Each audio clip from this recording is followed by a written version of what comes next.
Dog and I are out for a walk. Kind of snotty weather. Winter came and winter kind of departed. It's a little frosty and chunky out here. Perception and communication. It's such a critical part of all communication. We all form perceptions, all have perceptions. We get a lot of perceptual filters. So everything from using our senses, our five senses, some more dominant than others. And then all sorts of things can work in. So say for example, last few days I haven't felt great. So physiological filters and health can be really important. And psychological filters that can have to do with the past, the present, thoughts about the future. Pretty complicated continuum. And social influences.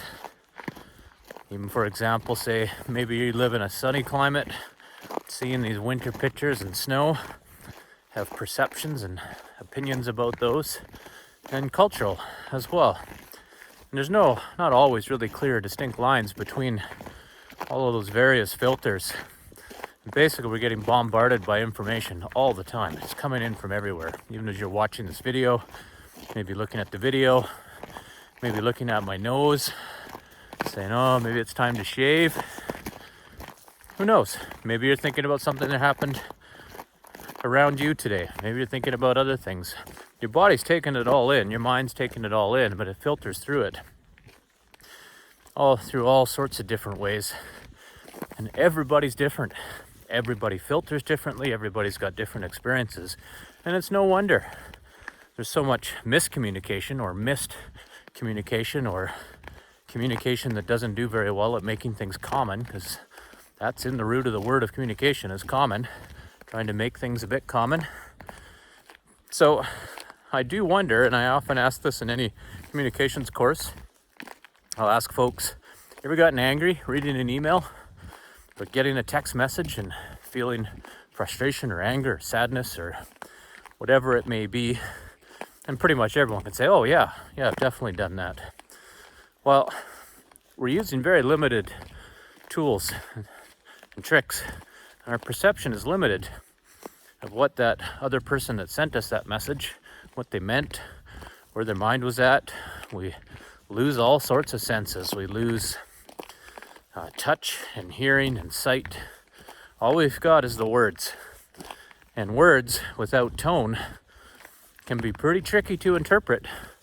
I can take one sentence and turn it into many different meanings. One sentence, such as the dog I'm walking right now, her name is Macy, and I can say,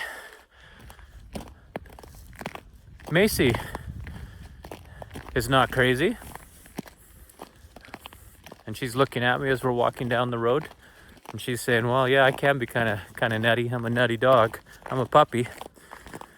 If I change the tone and say, Macy is not crazy, that has one meaning.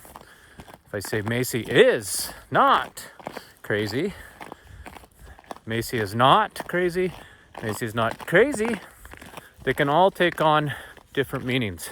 And some people will bristle at the use of the word crazy. That affects their perception. Say, oh, well, that's got stigma attached to it and shouldn't use it, for the reason I said it about the dog. So next time you're reading a text message, an email, Facebook post, tweet, a news story even, just remember, it's just the words.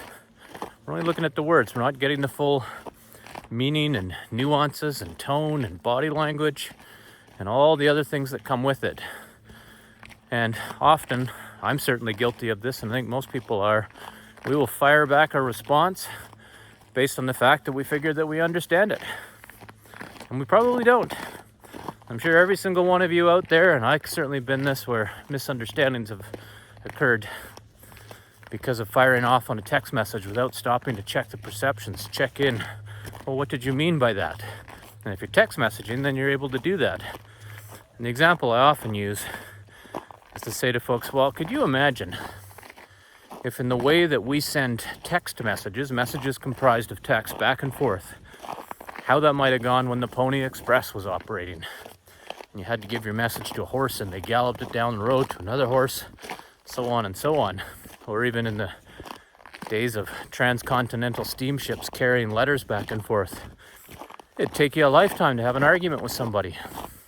Yet in the current age, we can have an argument in 5 minutes that 100 years ago could have taken 5 years, potentially, or longer. Just got to keep that in mind.